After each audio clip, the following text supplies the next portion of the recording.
The woman was completely blind, yet she stared into a dark corner of the room, as if someone stood there. A flash of lightning lit the space. No one was there. But Sarah, trembling on the edge of collapse, had clearly been tormented by this unseen presence for a long time. Though she couldn't see it, she could feel it there. A constant, haunting shadow that kept her from sleeping night after night. Finally, she felt her way along the wall and slowly made her way down to the basement. Her hands found a rope. She thought ending her life might free her from the fear. But as she slipped the noose around her own neck, Sarah suddenly shouted into the darkness, "You can't control me!" At that moment, the stool beneath her was kicked away. The rope snapped tight. After a brief struggle, Sarah went still. From the corner, the killer quietly photographed everything.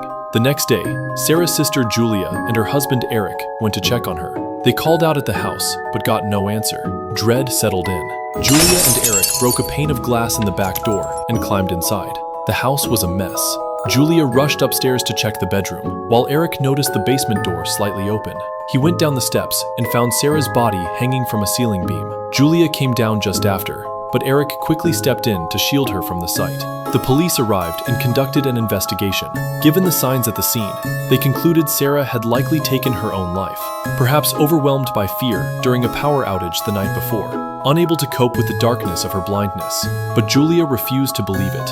"My sister decided over a year ago to live fully despite her blindness," she said firmly. She wouldn't just give up.